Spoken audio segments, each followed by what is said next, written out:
محترم بزرگوں اور دوستوں، دعوت کی یہ مبارک محنت جو پورے عالم میں ہو رہی ہے، مشرق میں بھی، مغرب میں بھی، شمال میں بھی، جنوب میں بھی، یہ اصل میں اپنی زندگیوں کے بنانے کی محنت ہے۔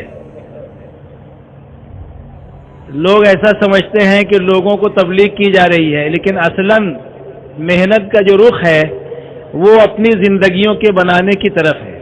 جیسے ابھی میں یہاں سے بات کر رہا ہوں، آپ سن رہے ہیں، جماعتیں نکلتی ہیں گشتوں میں تو لوگ یہ سمجھتے ہیں کہ ہم کو نماز کی دعوت دینے کے لیے آئے ہیں۔ تعلیم ہوتی ہے مسجدوں میں تو لوگ یہ سنتے ہیں، سمجھتے ہیں کہ ہم کو کتاب پڑھ کر سنائی جا رہی ہے۔ تو بظاہر دعوت کی محنت کا رخ دوسروں کی طرف ہے، لیکن نیتوں کا رخ اپنی طرف ہے۔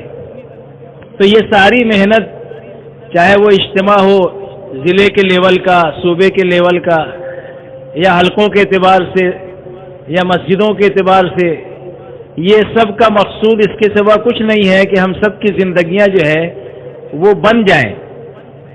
کیا ہے؟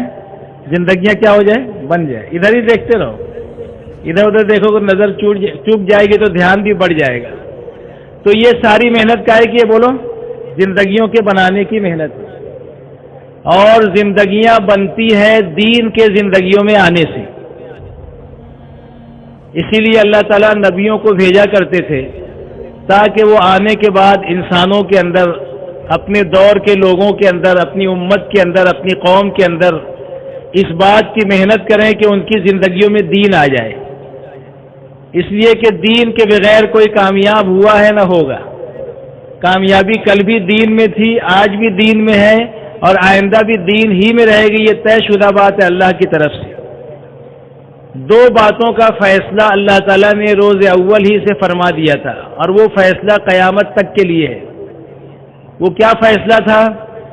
جس وقت آدم علیہ السلام سے چوک ہو گئی اور وہ درخت کے قریب چلے گئے جس سے منع کیا گیا تھا، تو پھر اس لغزش پر، اس خطا پر انہیں زمین پر اتارا گیا۔ تو اس وقت اللہ تعالیٰ نے سیدنا آدم علیہ السلام سے یہ فرمایا تھا کہ نبی جی، آپ کا ٹھکانہ قیامت تک کے زمین ہوگا، تمہیں زمین پر اتارا جا رہا ہے۔ ایک بات تو یہ فرمائی۔ دوسری بات یہ فرمائی کہ ہم تمہارے لیے اور تمہاری اولاد کے لیے، ہم سب کون ہیں؟ اولاد آدم۔ انسان اولاد آدم کہلاتی ہے، کیونکہ آدم علیہ السلام ہم سب کے جد امجد ہیں، ہم سب کے دادا اور پردادا اور ابا ہیں، اور مائی حوا علیہ السلام ساری انسانیت کی ماں ہے۔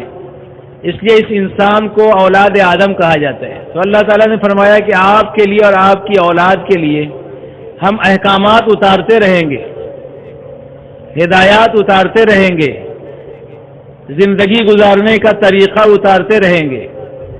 جو ان ہدایات کے مطابق، ان ذمہ داریوں کے مطابق، ان احکامات کے مطابق اپنی زندگیوں کو گزاریں گے، ہم انہیں کامیاب کریں گے، بامراد کریں گے۔ ایک فیصلہ تو اللہ نے یہ سنا دیا، کن کو کامیاب کریں گے؟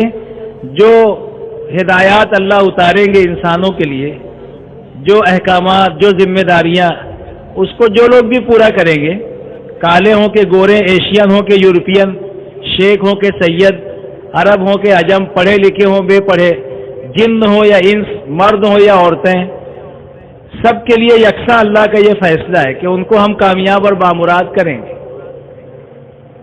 اور یہ فیصلہ قیامت تک کے لیے اللہ نے فرما دیا۔ اور دوسرا فیصلہ اللہ نے یہ فرمایا کہ جو ان ذمہ داریوں کو پورا نہیں کریں گے اور ان ہدایات پہ عمل نہیں کریں گے جو ہم اتارتے رہیں گے نبیوں کے ذریعے سے، تو وہ ناکام ہوں گے، نامراد ہوں گے۔ یہ فیصلہ اللہ نے قیامت تک کے لیے کر دیا۔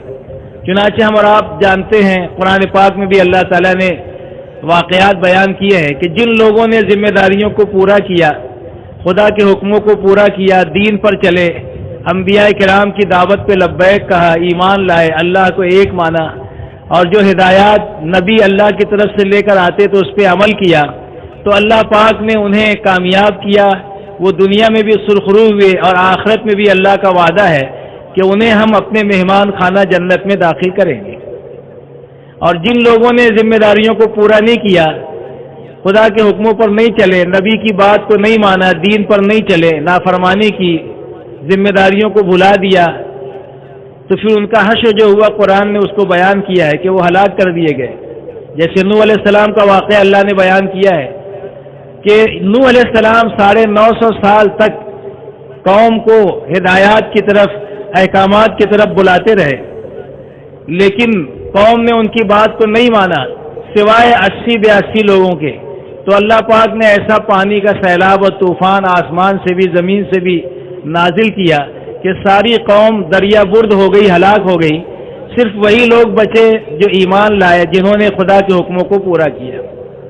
اسی طریقے سے اللہ تعالیٰ نے قوم شعیب کا واقعہ بیان کیا کہ تجارت کی منڈیاں ان کے ہاتھ میں تھی. ادھر دیکھتے رہو، سب 2 ہاتھ پیر کے انسان ہیں جو آ رہے ہیں. اگر کوئی 4 ہاتھ کا آئے گا آپ ان سب دیکھیں گے انشاءاللہ. میں بھی بات بند کر دوں گا، دیکھو بھائی 4 ہاتھ کا آیا، 3 آنکھ کا آیا، بلکہ بھاگیں گے دیکھ کے آپ لوگ. تو ذرا ادھر ہی دیکھتے رہے. یہ حضرات کیوں چل پھر رہے ہیں؟ ذرا بیٹھ جائیں، بلا وجہ کیوں چل رہے ہیں؟ دیکھو آپ حضرات جو ہے نا، جو آگے چل رہے ہیں، یہ آگے چلنا پھرنا بند کر دیں. اس کی وجہ سے لوگ جو ہے آپ کو دیکھ رہے ہیں، مجمع میں انتشار کا سبب بنیں گے ہم. تو ادھر سے کیوں جا رہے ہیں؟ ادھر سے نکل کے چلیے، پہلے سے جانا چاہیے نا. چلیے جلدی سے روانہ ہو جائے باقی لوگ. اب باقی حضرات دوسرے راستے سے جائیں، بس وہیں سے جانے دے بھائی. ذرا سا وہاں کوئی آدمی کھڑا رہے نا. یہ جتنے آگے ان کو روانہ کر دو، اب باقی وہاں سے چھوڑتے رہے. بھائی درود شریف پڑھ لیں، اللہم صلی علی سیدنا مولانا.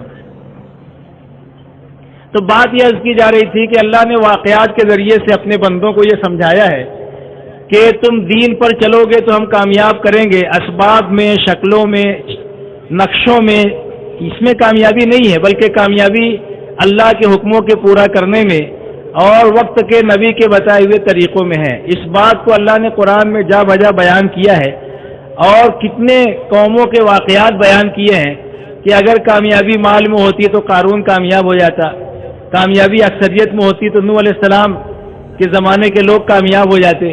تو اللہ تعالیٰ بتا رہے ہیں کہ دیکھو یہ نقشوں میں کامیابی نہیں ہے، کامیابی تو دین کے اندر ہے. جیسے کل بھی گنا میٹھا تھا، آج کیا ہے؟ کڑوا ہے. ارے بولو نا، آج بھی میٹھا ہے اور کل بھی میٹھا رہے گا. شہد کل بھی میٹھی تھی، آج بھی میٹھی ہے، آئندہ بھی میٹھی رہے گی. نمک میں کھارا پن کل بھی تھا، آج بھی ہے، آئندہ بھی رہے گا. لیمو میں ترش پن کل بھی تھا، آج بھی ہے، آئندہ بھی رہے گا. مرچ تیز کل بھی تھا، آج بھی ہے، آئندہ بھی رہے گا. جیسے ان میں کوئی فرق نہیں ہوا ہے، ایسی کامیابی کل بھی دین ہی میں تھی، آج بھی دین میں ہے اور آئندہ بھی دین ہی میں رہے گی. یہ بھی اللہ کی طرف سے طے ہے، اس میں کوئی تبدیلی اور کوئی پریورتن ہونے والا نہیں ہے. جب سے انسان دنیا میں آیا ہے، آنکھ سے دیکھ رہا ہے، پیر سے چل رہا ہے، ہاتھ سے پکڑ رہا ہے، کان سے بول رہا ہے، کان سے سن رہا ہے اور زبان سے بول رہا ہے، تو اس میں کوئی تبدیلی نہیں ہوئی اور آئندہ بھی نہیں ہوگی. تو بالکل اسی طریقے سے کامیابی کل بھی دین میں تھی، آج بھی دین میں ہے، آئندہ بھی دین ہی میں رہے گی.